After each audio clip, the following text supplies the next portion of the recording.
Hi everyone, welcome back to the Old Emo Dave channel. We today have some Paper Pioneer live. Here once again joining me is Scott, and we are watching Enigmatic Fire's Karuga based playing the good old stock standard Izzet Phoenix. We're here with the back end of the OTJ meta as far as Pioneer is concerned, Scott. So how are these decks faring up in this current world? So Phoenix still doing very well, as we all know, as we've talked about a good few times on the channel. Treasure Cruise is a fair and balanced magic card, and surrounded by cantrips, removal, all that good stuff. On the other side is a deck that we haven't covered, at least recently. So it's based around the card Enigmatic Incarnation, which is at the beginning of your end step, you can sacrifice another enchantment, and you search for a creature with mana value that is one greater than the sacrificed enchantment. So it's a enchantment creature sort of hybrid toolbox deck where you might see Leyline Binding cast for very cheap, which can then be sacrificed to go and get an Atraxa. That's one of the go-to plays out of the deck. It utilizes Fable of the Mirror Breaker. It uses often Fires of Invention to be able to cast 2 spells per turn as well. So I'm not 100% sure how this matchup's actually going to go. If Phoenix can get out of the blocks quite quickly, it might be able to go underneath the slower Enigmatic deck, which is a lot more value-based. But if they can get their feet underneath them and get the mana underneath them, you might see them start to take over the game with some really massive spells. Yeah, no, totally right. What we do know about this game is the angle is now going to be perfect. Thanks to the players for fixing the camera there before we even start. Getting their packs tossed to them, very well deserved before we even get the game going. My experience of Fires purely tends to beat them before they beat you, because you're not going to win a slog match in most cases. And yeah, no exception here for Shredder getting out of the gates. On turn 2, Ledger Shredder going down, and this tends to be a snowbally threat if not looked after. Well, straight on it with Leyline Binding. Exactly what you need. Yeah, the Leyline Binding on the Shredder's pretty good. If I know JMF mulligan to 6 this game, but Shredder on 2 very often indicates that there could be a Phoenix on 3.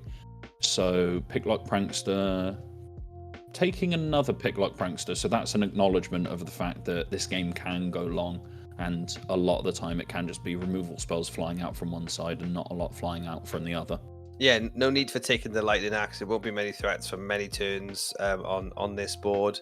As Dan's just looking to basically set up his pick your card engine, which you can pick, Dan, but you can't knock your deck over to find them just yet. JDF not having the Phoenix yet, probably because he's really, the Prankster suggests I want to still get through my deck. Yeah, we've got about 5 cards in the bin, so Cruise is very close to being online. So I think Dan's shocked in the land there because he's a little bit land flooded in his hand. Yeah, so cycling a Triome looked like he had a good few threats there, and I did just see Shieldred off the top as well. So I did. That's a pretty powerful threat against Phoenix when their considers are dealing 2 damage to them. It looks a lot less impressive to try and cast multiple spells in a turn. Yeah, a really, really dangerous card to see hit the ground when you're Phoenix. You just have to it's a deal with on sight or you're dead. I recently played Mono Green, have that exact same experience with Shieldred.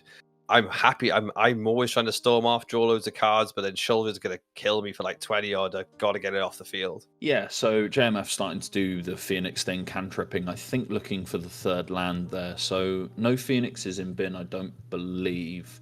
There's the Cruise. Oh, there it is. There's the Cruise. So fair and balanced wins the day again. With 1 mana up, still looking to make some discards into that bin. Will we see any?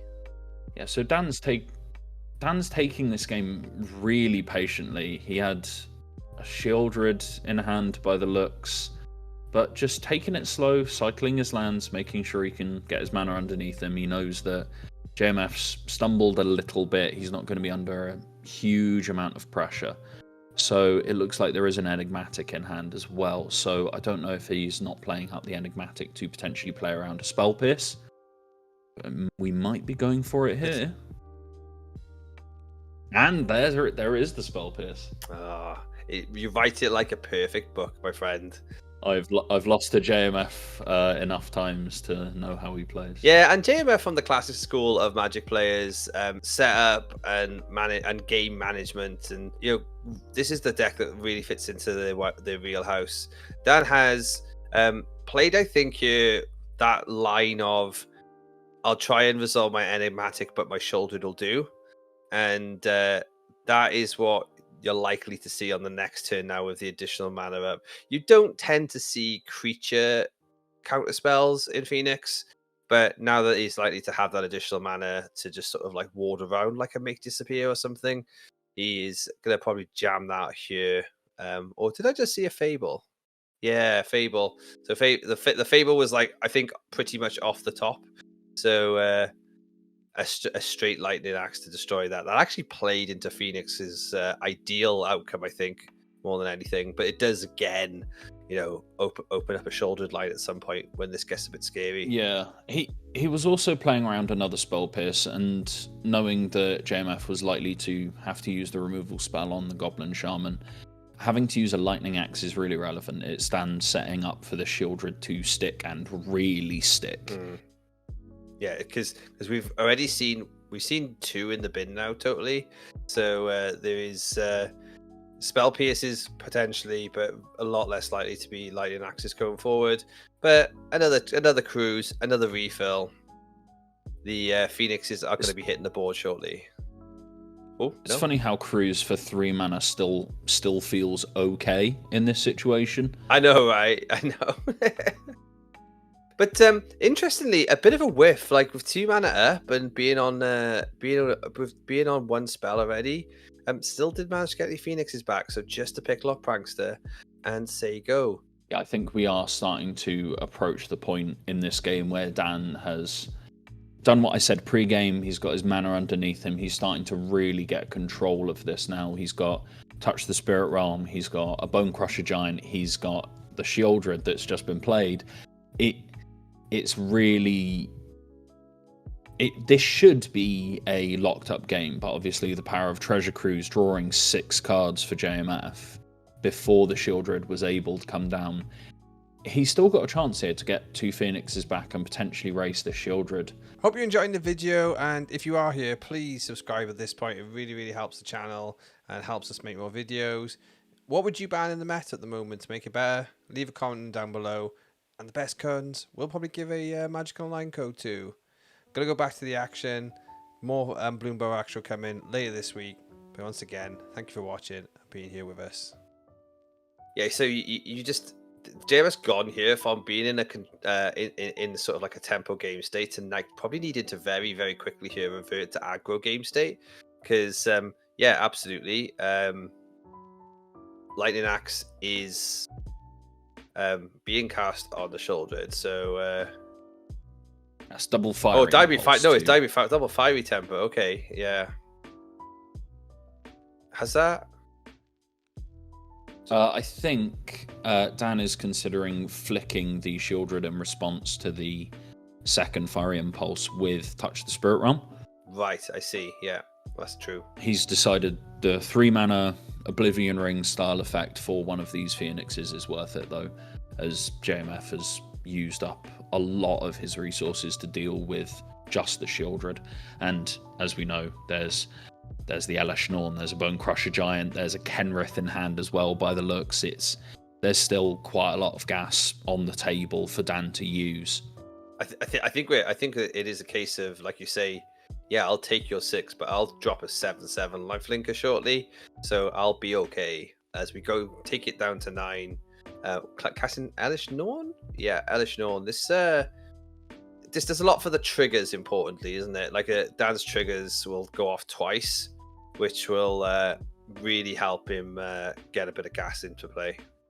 Yeah, it's a setup for drawing something like a Leyline Binding or playing the Touch the Spirit Realm. As I said, it's now going to take both the Phoenixes. He is taking 7 damage in the air, but he's decided that's worth it to permanently or semi-permanently deal with the 2 Phoenixes on board. It's he's going to need some life gain. We do know about that Kenrith as well, obviously, which can gain a lot of life very quickly, but I'm not sure that he's going to have the time to activate it multiple times. Okay, so Bone Crusher Giant to deal with one of the Phoenixes. Sure.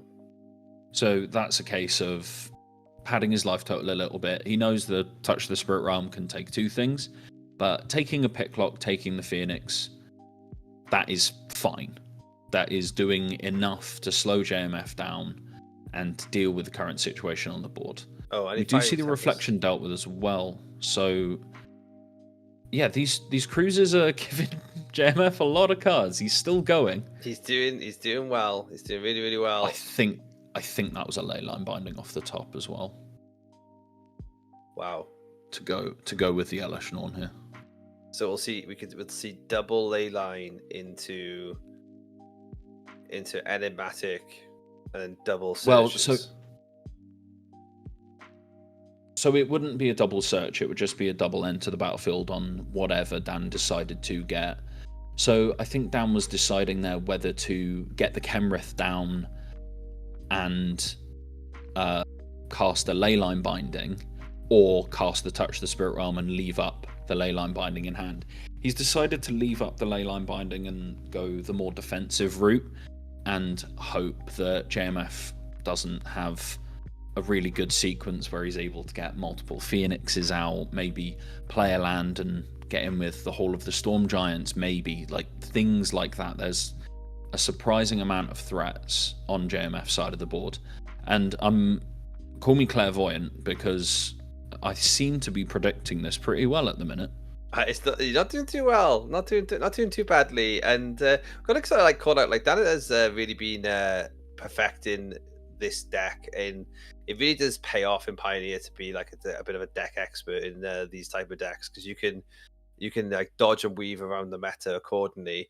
That is kind of like realizing on this attack as he's looking down on Hall of the Storm Giant, he does have some ward to navigate through, which does mean it'll be block the Hall of the Storm Giants, take the Picklock Prankster.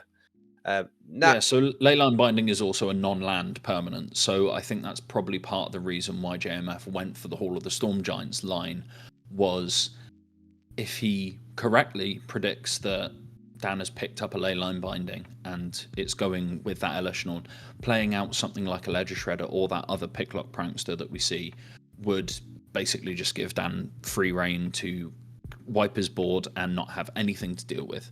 Whereas playing the Hall of the Storm Giants line, it's basically saying to Dan, you need to do something here. What do you we just give back a Prankster, right? Because ultimately this is just a 1/3 flyer. You can deal with this. What are you getting, a Traxxer? Yeah, probably. You get a Traxxer. JMF needs to remove it this turn. I believe Dan also has 3 mana up to play the Bone Crusher as well, so that can block the Hall of the Storm Giants as well if there is, say, a situation where the Atraxa gets removed or bounced, something like that. I think that was a clever Impersonator and a lot of enchantments. There's fires, there's any choice of land drop, clever Impersonator. Yep, that's gonna help. Yeah, Leyline Binding, Ketria Triumph, Clever Impersonator. It's not the best hit off Atraxa that you can get out of this deck. There are 1 or 2 artifacts running around, but very often it is draw 3. But a lot of the time you want a couple more cards off of it.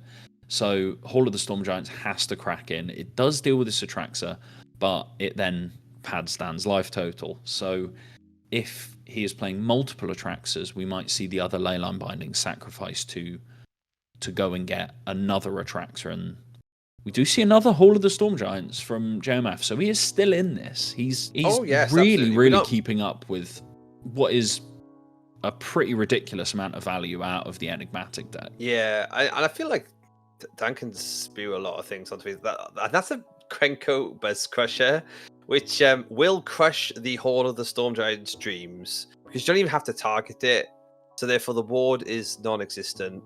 And it only has ward when it's a creature as well, so it's actually a pretty perfect answer for Dan to draw here for that Hall of the Storm Giants. You don't often see a Buzz Crusher in the main. It's normally in the sideboard. I think Dan's lost to Lotus Field one too many times where he's just thought, you know what, sometimes I'm going to sack the Touch the Spirit Realm that's got an Arboreal Grazer underneath it or something, get the Buzz Crusher, and really hope that Lotus cannot win the game anymore. Yeah, and this is a pretty decent answer, though, getting Ashiok down, but it may, with the size of Dan's hand, be a little too late, but there's not a free answer straight into remove Ashiok here. There's plenty of flying blockers, so this game is gonna go some, I think. Yeah, the Ashiok mainboard is also really interesting as well. I think that's another admission to things like Lotus Field, and it's surprisingly good against Enigmatic Fires because its passive is you cannot search libraries. So the Enigmatic incarnation we see on the board isn't actually doing anything now. But we see a Kenrith give it haste. I assume that's swinging at JMF. We might be in a situation where we just want to try and get him dead. Yeah. And the Buzz Crusher does have trample as well, so it's always getting in at least some damage.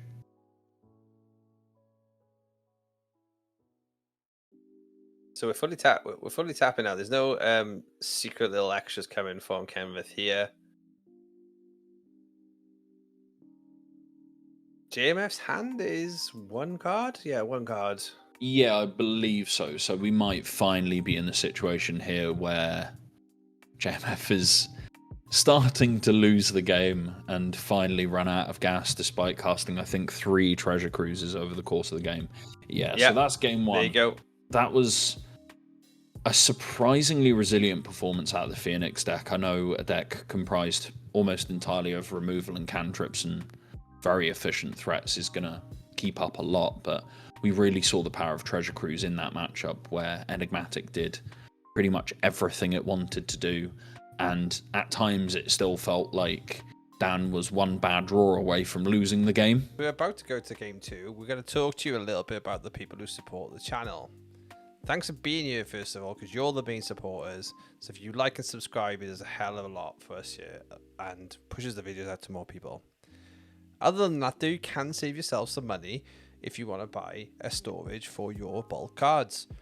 Bulkbox.co.uk do some fabulous eco-friendly storage, which if you go to their site today and you use the code OLDEMO10 on any of their products, you get an instant 10% off.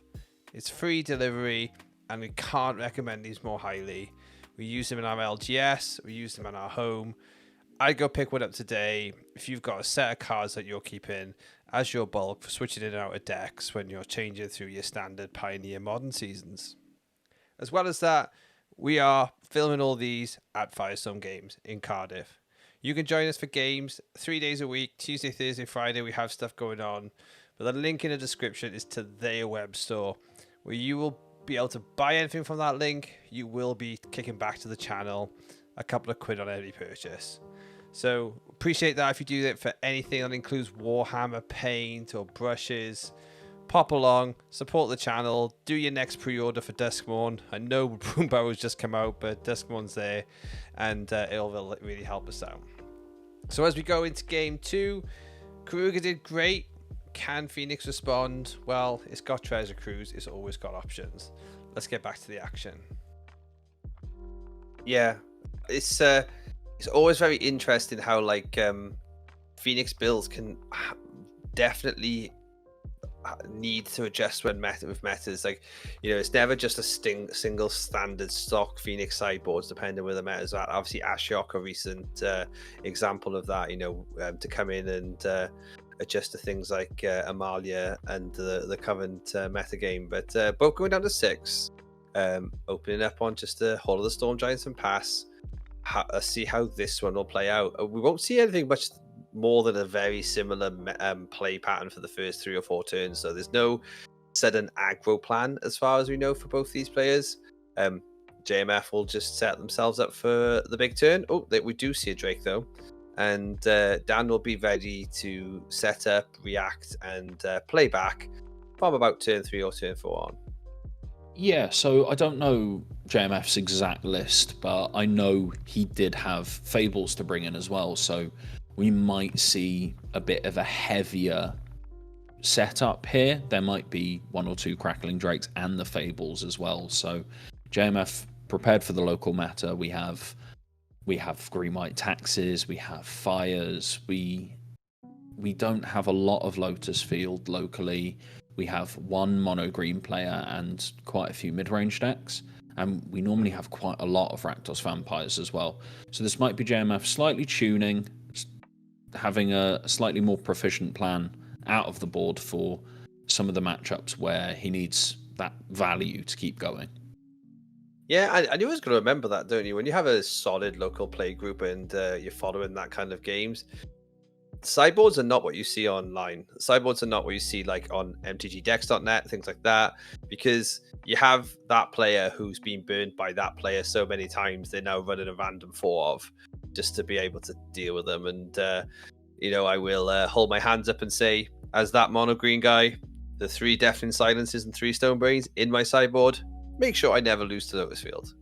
And that's just a little crutch that you end up having, which when you go to like wider tournaments, you need to have a little bit more flexibility, don't you, for the different matchups and the ability to be able to at least turn your 40%ers into 45%ers rather than targeting on that 1 30%er, which you see in your local meta.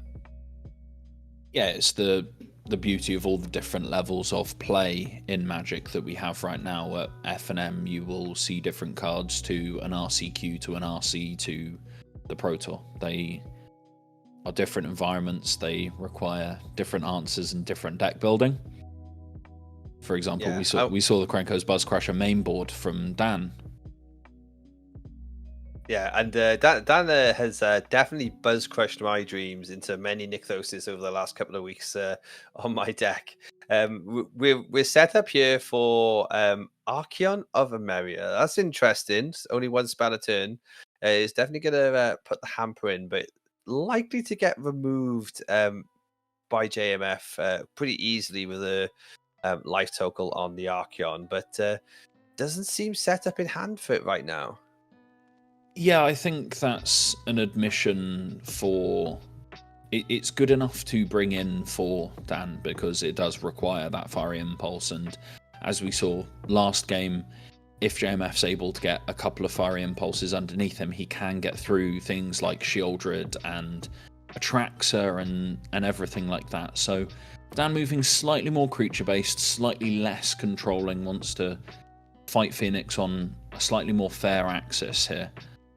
Yeah, I'm interested to see JMF discarding the full 2 cards to the Chapter 2 of Fable here. So, well, that means taking 4 life. Yeah, so that's crazy. Admitting to the life loss, but really digging for the Lightning Axe, something like that, where he knows that he is running out of time to remove that Shieldred. The sooner he can remove it, it's the life gain for Dan that's more relevant than anything. So Dan not really presenting the biggest aggro plan. We do see the Lightning Axe picked up there, so probably worth it for JMF to take the hit to his own life total to keep Dan's down low as well.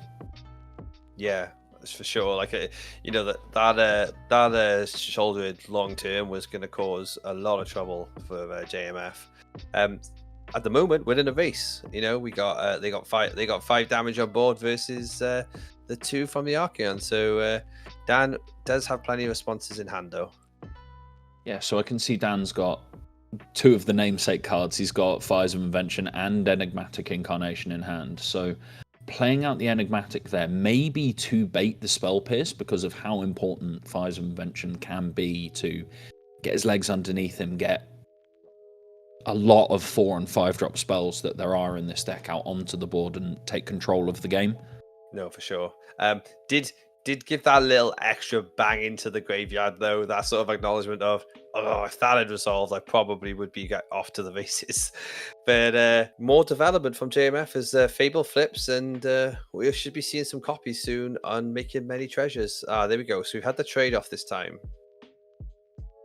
Yeah, so I think that is Dan saying we can't just sit here and mess about for turns and turns and turns.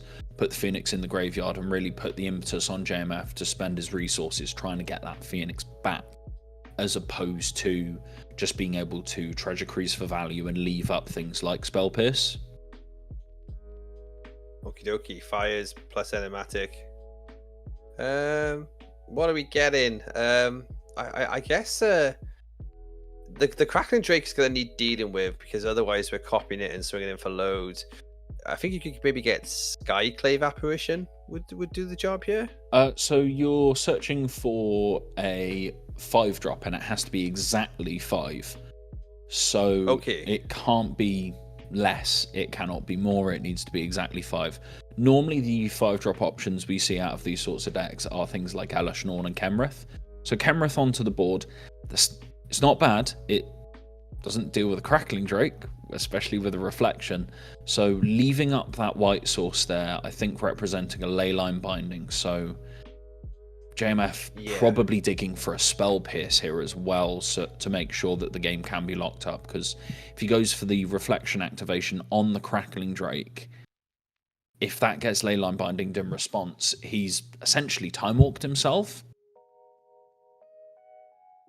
Yeah, for sure. And I think he's just realizing with the Phoenixes as well, I could probably deal with a double double Drake, but I can't deal with more Phoenixes as we go to game 3. Intriguing matchup. We haven't seen Karuga, but Karuga does have its moments where it can help fires pull away against control decks. So not always a necessary evil. It's not like Karuga's got a lot more utilization here than the classic I can play Gigantha because I can. It actually can really ramp the deck into the stratosphere. And how do we make the Goblin Shaman token on JMF side? The correctness of the playtest version. What rating are we giving it? Solid 4 out of 10. The writing's not really big enough. A lot of empty space not used on the card. Or you can be a lunatic and spend, what is it, 7-8 euros on Magic Card Market for the actual token. Or you could go and get much better ones from many token makers on many sites across the internet. We will not plug any before there's any reason to plug. But Leyline of the Void is quite backbreaking. Quite a great start for Dan here in this game. Yeah, so we might see JMF from the outset here know that his game plan is now changed. Treasure Cruise is no longer a good card. Phoenix is no longer a very good card, so we might see a bit of a fairer game plan come out of JMF here. But this is certainly the start that Dan wants, where he's the one playing the threats and making JMF answer them, as opposed to JMF playing threats and Dan answering them. Yeah, for sure. Like a couple of key cards. If JMF can find himself an Otawara and getting the Drakes on board. The Drake Fable plan is basically the main plan now, isn't it, at this point? Whilst we see a line here. Like, are you so far ahead that you could sack the Leyline of the Void at some point? Not yet. Potentially. So there is a second Leyline of the Void in hand. So if Dan gets another black source, I think he's only got one at the moment, he can play out the redundant Leyline of the Void. That is a Heliod, the Radiant Dawn, and the second black source. So we might see Heliod played into be able to turn this Leyline of the Void in hand that is redundant into a Kenrith or an Elesh Norn, something like that. I think you could go here. I think you could, like, on this end step, you could have gone Leyline into Elesh Norn and been happy enough with the value of the tempo. I think you could have, but I also think there's no reason to risk it at this point. It's 1 damage that you're looking down, so there's not really any need to take that risk, take the Leyline off the board, even for a turn, and give JMF the opportunity to consider a bunch of times, train into a Treasure Cruise, that sort of thing. So we do see the redundant Leyline of the Void played. Otawara to bounce the Enigmatic before the end step, before it can sacrifice. And that in itself does enough for Dan, although they haven't done any sacking at this point. Like, they getting that second one down, baiting out Otawara is then setting up some big turns to come. Yeah, meanwhile, looking good for Dan in game 3. Yeah, meanwhile, JMF's going Benny beat down to 2-1-3s. It looks a little lopsided when one player has the Graveyard Hate piece for the Graveyard deck, and the other player does not have anything that they've brought in from the sideboard. So all we've seen is things like Otawara to try and delay a turn, that sort of thing.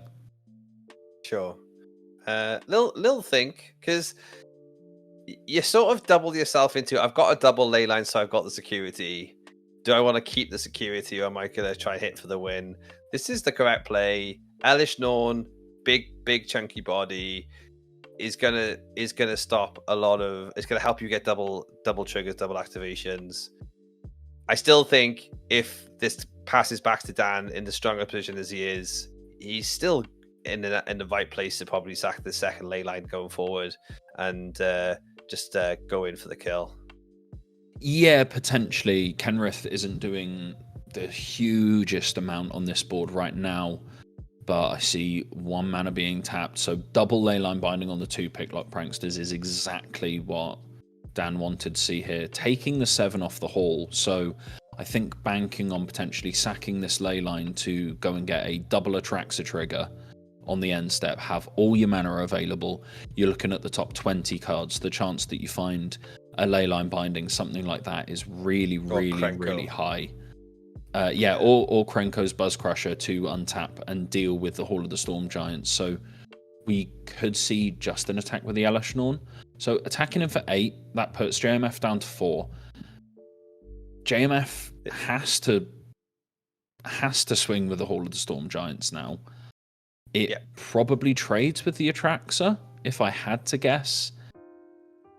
It's not looking great for JMF here. I think he needs exactly Fiery Impulse Lightning Axe in hand to deal with the Atraxa, use the Hall of the Storm Giants, try and just start chunking through. And I mean, the hope, even then doesn't win. Even with all that, Magic Christmas Land doesn't win. The hope is that Dan has 20 lands on top of his deck here, but there's already Shieldred, Fable, Temporary Lockdown, Krenko's Buzz Crusher, as we said. So that would be Artifact, Land, Enchantment, and Creature. So Enigmatic is the enchantment chosen, and the creature is Shieldred. I think, taking the Krenko on the Factus artifact, right? Yeah, so you can choose that as your artifact and then still take Shieldred as a creature. So that's part of why Krenko's Buzz Crusher is slotted into this deck so well, is even though the only way you have to go get it off of Enigmatic is by sacrificing a Touch the Spirit Realm, it's still worth it because it can just help give you the follow-up that you need. So we see again... What a great set of cards. Mystical Dispute is an instant as well. So yeah, I think this is academic at this point. It's just going to be JMF looks at the top card of his library and realizes that there was indeed no outs. He might play it out because he's on camera. And he does that, he has triggers.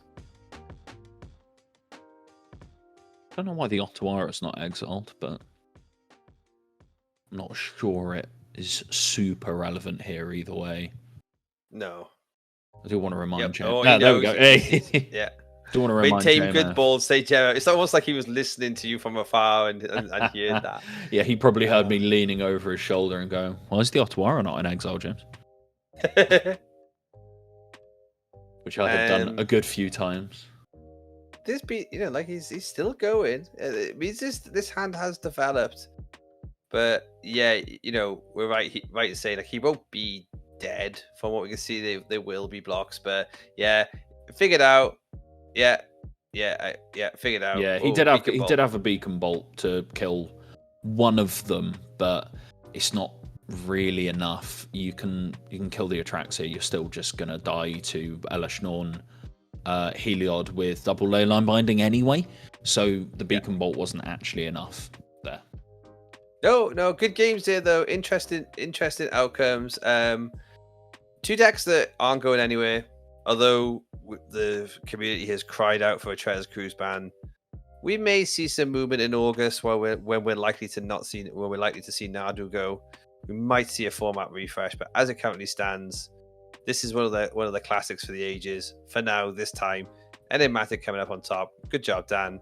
And any words from yourself, Scott? No, I think despite Phoenix losing occasionally, obviously it's not a 100% win rate deck. I think WotC should take a serious look at Pioneer, because what I've heard from a lot of players is it does feel a little bit stale at this point. Obviously decks like Enigmatic can come out of the woodwork and take games off, and there is a certain amount of innovation that I think people need to be doing with their deck lists. We're coming to the end of Pioneer RCQ season right now. We haven't really seen all that much development, maybe just the mono green deck starting to pick up in popularity, but that's from a shell that already existed. Do we need to see a ban to see people innovate like that or not? I'm not 100% sure, and I'm not in the best position to say. I don't work for Wizards of the Coast. I don't have access to all the data. Well, what do you all think at home? Let us know in the comments. Should there be bans? Yes or no? Tell us some more. Other than that, we'll see you on the next one. Scott, thanks once again. Bye for now. I actually quite enjoyed watching that game. That was quite a good game. That was a really, really entertaining game. I really enjoyed that. I think we did really well.